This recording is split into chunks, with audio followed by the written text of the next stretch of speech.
ये नोट्स बनाए और ये यूट्यूब से ही बनाए गए हैं और इनको मैंने एजुकेशन के लिए नेशनल एजुकेशन पॉलिसी 2020 और उसके कंपोनेंट्स को आप कैसे, सेकंड में मैं बायोग्राफीज़ एंड मेमोइर्स लिखूंगी और ये उसके 2 point. Hello everyone, this is Aashna Chaudhary, UPSC CSE 2022 all India rank 116। Today at Nayan Ultimate channel, I would like to share my notes as well as the strategy that I have followed in preparing these notes along with my book list. With my notes, okay. So this is how I classified my notes. ये history, art and culture, geography, society जो आप देख रहे हैं ये GS1 है, यहाँ पर GS1 है। फिर आपका GS2 आया है, constitution and polity, governance, social justice, IR। GS3 है ये आपका economy, environment, internal security, disaster management, science and tech. और GS4 के नोट्स अभी मुझे मिले नहीं हैं। मैं ढूंढने की कोशिश कर रही थी पर मुझे वो नोट्स नहीं मिले। तो अब देखते हैं मैंने अपने नोट्स कैसे बनाए हैं। मैंने यहाँ पर रेफरेंसेस लिख दिए हैं मोस्टली जिन्हें मैं यूज़ करूँगी अपने नोट्स में। ये हिस्ट्री के रेफरेंसेस हैं, यहाँ पर ज्योग्राफी है, NCERT's 11th एंड 12th। इसमें मैंने GC लियोंग भी रेफ़र की थी बट वो यहाँ पर नहीं लिखा हुआ है। एटलस है, current affairs and vision IAS, material for society. तो ये मैंने रेफरेंसेस यहाँ पर लिस्ट डाउन कर दिए हैं जिन्हें मोस्टली मैं रेफ़र करूँगी। जो मैंने नोट्स बनाए हैं वो मोस्टली वो मैं खुद नहीं समझ सकती हूँ, आप लोग कैसे समझ पाएंगे। अब जैसे ये मोस्टली प्रीलिम्स पर्सपेक्टिव से बनाए हैं और ये बुक्स से नोट्स नहीं बनाए गए हैं, ये करंट अफेयर्स से नोट्स बनाए गए हैं। ये माउंटेन पासेस हैं तो मैंने स्टेट्स लिख लिए थे जहाँ से ये माउंटेन पासेस गुज़र रहे हैं और उसमें मैं अगर कोई माउंटेन पास मुझे मिलता था तो मैं ऐड कर लेती थी। For instance Jammu and Kashmir and Ladakh में मैंने इनिशियली 11 पासेस लिखे थे, फिर 12, 13, 14, 15 ये मैंने बाद में ऐड किए हैं। फिर उमलिंगला एक पास था, वो उस टाइम पर बहुत न्यूज़ में था because it was the highest motorable road in the world, तो वो मैंने लिखा था। प्रोजेक्ट हिमांग के लिए भी ये काफ़ी न्यूज़ में था तो वो मैंने लिखा था। जोजिला पास, जोजिला टनल, NH1 ये थोड़ा सा मैंने शायद विजन की किसी टेस्ट सीरीज़ में देखा था तो ये मैंने यहाँ पर इंक्लूड किया था। उसके बाद यहाँ पर ट्रेडिशनल वाटर कंजर्वेशन के तरीके हैं। कुल्स आपके हिमाचल प्रदेश में मिलते हैं, ज़ाबो नागालैंड में होता है, चियोज़ीही नागालैंड में होता है। तो मैंने ये इस तरह से कुछ करने की कोशिश की हुई है इसमें। यहाँ पर नॉर्थ ईस्ट मानसून ये सब न्यूज़पेपर से निकला है। ये ला नीना और cooler than normal sea surface temperature in eastern Pacific ocean, तो ला नीना क्या होता है ये उसके बारे में लिखा हुआ है। लॉन्ग पीरियड एवरेज क्या होता है ये सब लिखा हुआ है। और जो मैंने अपने शॉर्ट नोट्स बनाए हैं उनको अगर मैं और अच्छे से आपको दिखा सकूं तो वो आपका आएगा हाँ ये मैप्स, यहाँ पर मैंने मैप्स लिया है ट्रॉपिक ऑफ कैप्रिकॉर्न और वो कहाँ कहाँ से गुज़रता है। पहले मैंने आपकी कॉन्टिनेंट्स लिखे हैं जहाँ से ये गुज़रता है और उसके अंदर मैंने आपकी कंट्रीज़ लिखी हैं जहाँ से वो गुज़रता है। तो इस तरह से मैंने 1, 2, 3, 4, 5 ऐसे मैंने शॉर्ट वे में मैप्स की प्रैक्टिस की है। कैस्पियन सी ये कैसे ये कौन से कंट्रीज़ को सराउंड करती है और उसमें मैंने ये शॉर्ट फॉर्म में लिखा है तारीख। Turkmenistan, Azerbaijan, Russia, Iran, Kazakhstan. तो इस तरह से मैंने कुछ करने की इसमें कोशिश की है। यहाँ पर लैंडलॉक्ड कंट्रीज़ कौन सी हैं एशिया में, अफ्रीका में, पूरे वर्ल्ड में लैंडलॉक्ड कंट्रीज़ कौन सी हैं, कितनी हैं। ट्रेंचेस का मैंने किया है, पैसिफिक ओशन में कौन से हैं, अटलांटिक ओशन में क्या है, इंडियन ओशन में कौन से ट्रेंचेस हैं, रेड सी कौन से एरियाज़ के अराउंड है। तो ये मैंने इस तरह से ये 10th 11th ये इस तरह से मैंने करने की कोशिश की है। 13th 14th 15th 16 ऐसे मैंने छोटे छोटे नोट्स बनाए हैं, लेकिन ये काफ़ी इधर उधर हैं तो उसके लिए मैं बहुत सॉरी बोलना चाहूँगी क्योंकि इसीलिए मेरे नोट्स सिर्फ मैं पढ़ सकती हूँ और कोई शायद ही इन्हें समझ पाए और पढ़ पाए। ये थोड़ा सा फिजियोग्राफी है इंडिया की, greater Himalayas, Shivaliks, mountain passes कौन से गुज़रते हैं आपके ट्रांस हिमालय से, ग्रेटर हिमालय से, लेसर हिमालय से, पूर्वांचल से, ये सब लिखा हुआ है इसमें। तो ये थोड़ा डिटेल्ड उसमें है। उसके बाद माउंटेन्स के बाद आपके ग्रेट प्लेन्स आते हैं, Indus plains, Rajasthan plains, Haryana Punjab plains, और कैसे कैसे ये भंगर और खादर का पूरा स्कीमेटिक डायग्राम मैंने बनाया हुआ है। तो मैंने इस तरह से थोड़ा इसको पढ़ने की कोशिश की है। ये वापस से आपका अमेज़ॉन रेन फॉरेस्ट हो गया। ये जो 18th पॉइंट मैप का पीछे छूटा था वो शायद मैंने यहाँ पर कवर कर लिया है।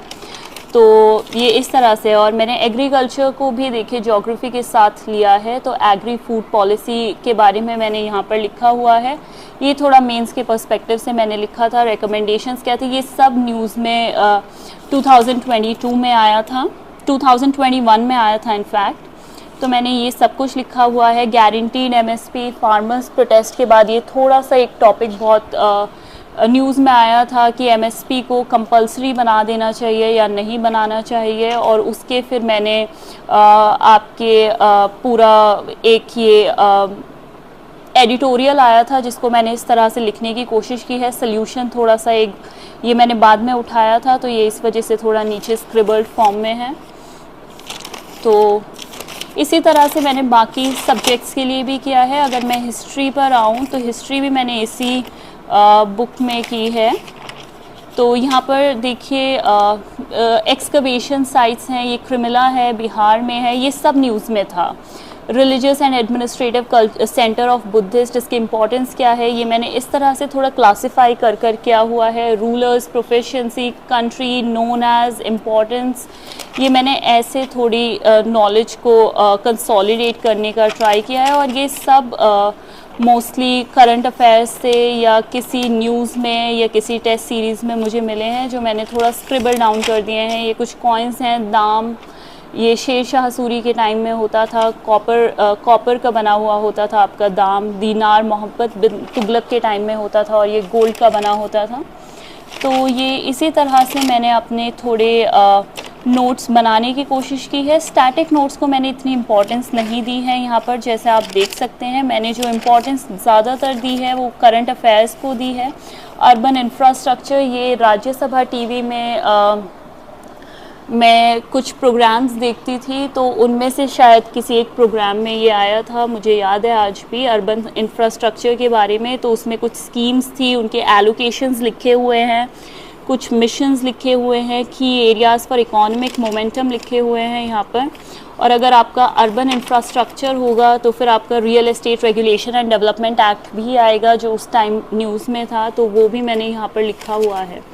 तो इसी तरह से मोस्टली मैंने अपना जो है ये नोट्स बनाने की कोशिश की है। स्टैटिक नोट्स बहुत ज़्यादा नहीं हैं इसमें। कुछ चीज़ें जो मुझे कहीं नहीं मिली थी वो मैंने स्टैटिक लिखी हुई हैं। फॉर इंस्टेंस मैंने रिलीजन और कम्युनलिज्म के कुछ नोट्स बनाए हुए हैं, बट मैंने इन्हें शायद ही रेफ़र किया था अपने मेंस की प्रिपरेशन में, तो ये इतने इम्पॉर्टेंट नहीं है। और ये जो नोट्स मैंने बनाए थे ये भी मैं आपको बता दूँ, ये मैंने ई ज्ञान कोश से ये नोट्स बनाए थे, क्योंकि मुझे सोसाइटी के लिए कोई कंसोलिडेटेड सोर्स नहीं मिला था। तो ई ज्ञान कोश पर मैंने पर्टिकुलर जो सिलेबस में टॉपिक्स थे वो मैंने ई ज्ञान कोश पर डाले, और उसका यूट्यूब वर्जन भी ई पाठशाला होता है, उससे मैंने ई पाठशाला से पढ़ कर ये नोट्स बनाए, और ये यूट्यूब से ही बनाए गए हैं। और इनको मैंने बाद में बहुत ज़्यादा रेफ़र तो नहीं किया, बट हाँ एक मेरे लिए एक सोर्स हो गया था। ये एजुकेशन इन इंडिया है, ये स्कूल एजुकेशन कमिटीज़ जो बनी हैं आपकी स्कूल एजुकेशन के लिए, नेशनल एजुकेशन पॉलिसी 2020, और उसके कंपोनेंट्स को आप कैसे रिड्यूस कर सकते हैं वो इस तरह से बनाए गए थे। फिर ये नेशनल एजुकेशन पॉलिसी के कुछ कंपोनेंट्स हैं, 5+3+3+4 स्ट्रक्चर जैसे है। तो ये इस तरह से मैंने शायद अपनी पढ़ाई को कंसोलिडेट करने का ट्राई किया है, और ये ऐसे मैंने नोट्स बनाए हैं। अगर हम मेरे स्टैटिक पोर्शन देखें तो ये स्पेक्ट्रम है जो बहुत ही बुरी हालत में है, अभी जो 2 सेट्स में आती है अब, तो ये वो है। इसको मैंने जनरली कुछ बहुत ज़्यादा नहीं किया है, इसमें मैंने थोड़ा अंडरलाइन करने का ट्राई किया है। कुछ जगह first surveyor general of India जैसे कॉलिन मैकेंजी है, ये इम्पॉर्टेंट हो गया था जब सेंसस के टाइम पर जब क्वेश्चंस हो रहे थे कि सेंसस क्यों अभी कंडक्ट नहीं हो रहा है और डिले क्यों हो रहा है, तो ये उसमें आ गया था। ये थोड़ा मैंने जॉट डाउन किया हुआ है इधर उधर कुछ कुछ। ये ब्लैक होल ट्रेजेडी शायद मैंने कहीं किसी चीज़ से कनेक्ट कर कर लिखा होगा, तो ये मैंने इसी तरह से बुक में मार्क किए थे। और ज़्यादा मैंने ये मैं समरी को बहुत इम्पोर्टेंस देती थी। मैं रिवीजन में समरी से ही रिवाइज़ करती थी मोस्टली, और ये मैंने मेंस के लिए किया है। अगर आपके सोर्सेज पूछे जाएंगे तो मेरा ये आंसर इस तरह से था कि मैं फर्स्ट पॉइंट में आर्काइवल मटेरियल्स लिखूंगी और ये 3 मटेरियल्स उसके सब पॉइंट्स बनेंगे। सेकंड में मैं बायोग्राफीज़ एंड मेमोइर्स लिखूंगी और ये उसके 2 पॉइंट बनेंगे, और साथ ही साथ उसके एग्जाम्पल्स दिए जाएंगे। और ये एग्जाम्पल्स मैंने प्रीवियसली इस चैप्टर में से ही निकाल कर यहाँ पर लिखे हुए हैं, सो दैट मैं लास्ट में एक क्विक रिविजन के साथ मेंस के आंसर लिख पाऊँ। तो इसके लिए मैंने कोई अलग नोट्स नहीं बनाए थे, सब कुछ इधर ही साइड्स में लिखा हुआ है। ये जोसेफ कॉनराड, ये मेरा इंग्लिश लिटरेचर से आया था। लॉर्ड जिम और आपका हार्ट ऑफ डार्कनेस भी जोसेफ कॉनराड की है। ये शायद historiography, the practice of historiography में हम पढ़ रहे हैं। जेन एयर, ये भी मेरी ग्रेजुएशन में लिटरेचर की एक बुक थी, तो मैं शायद कई तरह से इनको रिलेट कर पा रही थी और मैंने अंडरस्टैंडिंग पर्पसेस के लिए इन्हें साइड में लिख दिया। तो यही मैंने बाकी बुक्स के साथ भी किया है रफली। Thank you.